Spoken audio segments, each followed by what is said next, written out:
Welcome to the LCTV Show, a program that highlights organizations in the Lynn community. With me today, I have the Lynn Community Connections Coalition, an organization that is here in Lynn breaking down stereotypes, branching out and reaching out deeper and helping the people. With me, I have Director Pamela Freeman. How are you today, Pamela? Fine. How are you today? I'm great, just great, living life. Yeah. Happy, happy, joy, joy. So, Director of the Lynn Community Connections Coalition, you've been there for 18 years. All right, just tell us what changes you've seen in your 18 years there. So 18 years ago when I came in, it was a different type of environment. There were families that would come in because of child abuse and neglect by way of, striking their child, or there was a little domestic violence, not a lot at that time, and very little drug abuse at that time. And it has changed so much in my 18 years. I probably, and I'm not exaggerating, I probably have had at least 10,000 families go through that door in the 18 years. And that may be through a parenting program, through assistance for becoming homeless, or just coming in because they were hungry. Yep. So it has changed a lot. It really has. I think the whole identity of family has changed as well. When we look at a situation of a breakdown with a family, I think children are removed at probably a more rapid rate, just because of the severity of what's happening today. I think in the past, the department really tried to work with families, in a different way, feeling as though that children could, be removed but return quickly. But because of the severity of some of the issues, I think it takes a little more time to get to know a family. Yeah, and you touched on a few issues. Can you talk about can you speak more about those severity issues like domestic abuse or child abuse that you have to deal with? Yeah, so child abuse comes in a lot of different forms today. It's not just a parent striking a child out of, being angry or frustrated. There are children that are losing their lives due to parents just not having the right tools. What's happening is we have a broken hammer, but we have this house that we have to build, and you can't build a house with a broken hammer. So it's about educating and really getting to know a family and getting to know that family's character and why there's a breakdown in the family. So we see a lot of different severe types of child abuse and neglect today. Yeah, and being in the Lynn community, this is such a diverse community. I'm sure you've seen it from different backgrounds, different races and things. How do you handle that? I just want to say that it hits us all. Child abuse and neglect is not temperamental where it hits a Caucasian family or, a black family or an Asian family. It hits us all. And I think it hits us all because it goes back to that word, and you're going to hear me say it very often, is being educated. There's not a day that doesn't go by in my week that I haven't learned something from a family that makes my family stronger. Yeah, speaking of being educated, how does the Lynn Community Connections Coalition educate themselves on knowing the type of situation and how to deal with certain situations that family members that walk in through that door are going through? I'm going to give you the answer to that. We deal with so many families and so many stories and so many reasons why families have their children removed that it educates us far more at a rapid level than it would probably the clinician or the provider or the DCF worker. Because what happens is that a family is more apt to come in that room that we're in every Tuesday and Friday evening and share the fine details of really what happened as to why their family was broken down. No. So when you take those experiences and you share them with other people in the room that have had their children removed or are on the brink of having their children removed, you learn. And you learn what to do, what not to do, who to go to get resources, and at the end of the day, you really learn the strengths and weaknesses of those families. Yeah. And also, people tend to be more nervous to go to outsiders to talk about their family issues or whatever issues. Maybe they're just, it's a matter of trust and it's a matter of security. So how are you guys able to open up to them so they can be able to trust you and and letting you know this is what's happening, I need your help, and I'm trusting you to help me? Well, I'll give you a perfect example. I'm sitting here taping with you, and I'm sharing some information with you. And it's all about your body language, and it's all about you looking me in the eye and asking me the questions and making me feel comfortable from the very beginning. Definitely. And that's what we do with families. We start at the level of where they're at, not where I want them to be at, not where the community wants, but where they're at. And it starts with trust first. It starts with 3 words: to be respectful, to respect that everyone comes from a certain place, to be able to respond, to tell you how I'm feeling, or for you not to judge what I'm sharing with you today, and to be resilient. And to be resilient that I might share a story out there today that people might not connect with, people might not believe, people might not trust what I'm saying, but at the end of the day, that I'm resilient, that whatever I'm sharing with you, that I'm going to feel as though that you're going to trust, and you're going to respect, and you're going to be resilient, because there might be some information that might be sensitive, but you're still not going to judge me. Yeah, that word you just used, resiliency. Speak on the resiliency of maybe a family that it's a one-parent family. It's maybe just a single mother. You speak on the resiliency that you see when single mothers come in and seeking help. You know, that's my story. You know, the community may not know, but that was my story. I was a single parent for many years. My children were 9 and 13 when I married my husband. So I know what it's like to be a single parent here in Lynn. I know what it's like at the time when I was a single parent. There weren't very many resources, so either you had to go out and get another job, or, you know, God rest my mom's soul, I had someone that I could rely on. I had the best mother out there ever.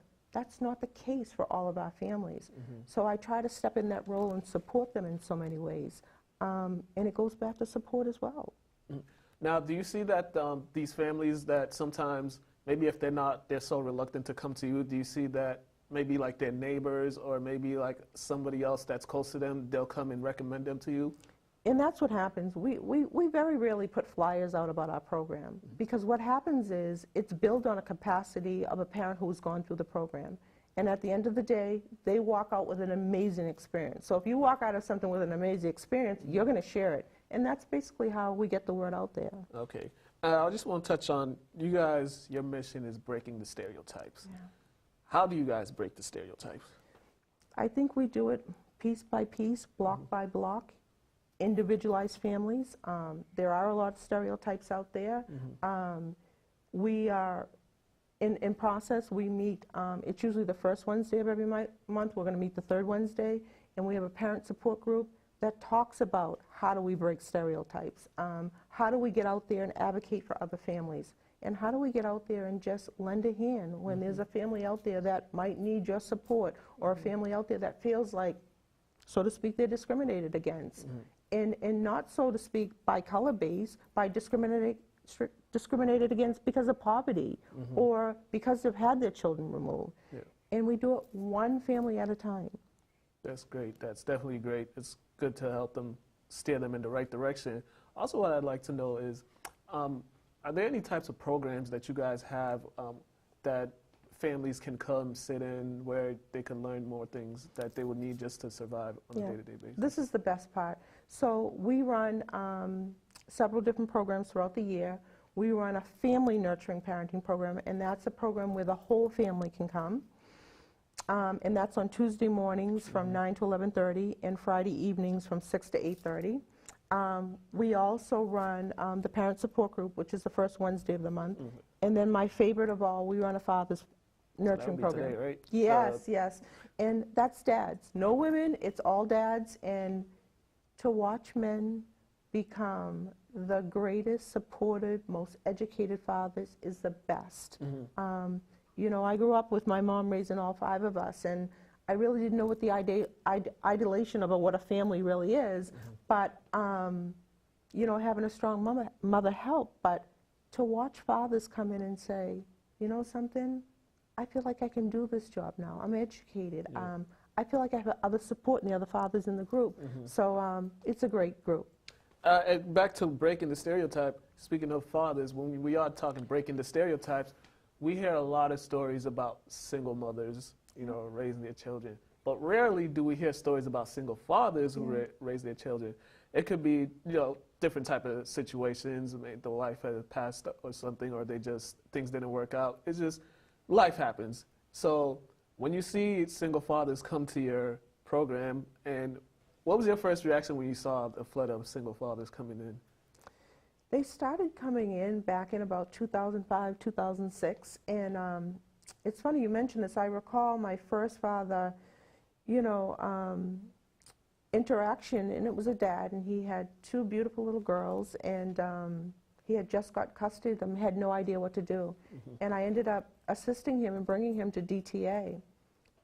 And I kind of saw the treatment, the difference. I've always gone to DTA with moms, but I kind of saw the difference, and I was intrigued by it. And I said, I need to go and create a setting for fathers.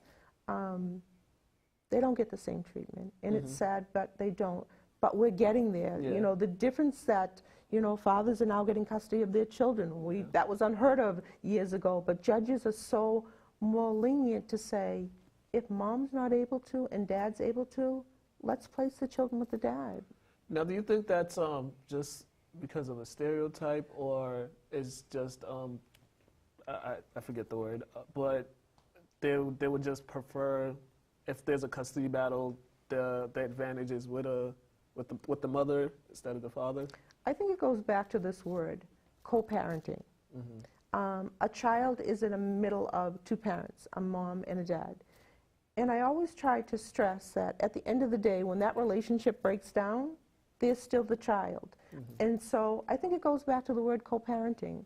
And at the end of the day, if one parent is unable to parent and the other parent is able, why not? Why break that family barrier down? And there are so many dads today that are stepping up to the plate. So, now, have you ever seen a situation where it's obvious that one parent isn't fit to take care of the child, and the child should go with the other parent, but the court system says otherwise? And have you ever seen a situation like that We before? do see that quite often, but I think we have to remember one thing. So sometimes when, just say the mom is unfit and dad is fit, we have to remember one thing. There's a whole nother background to that picture.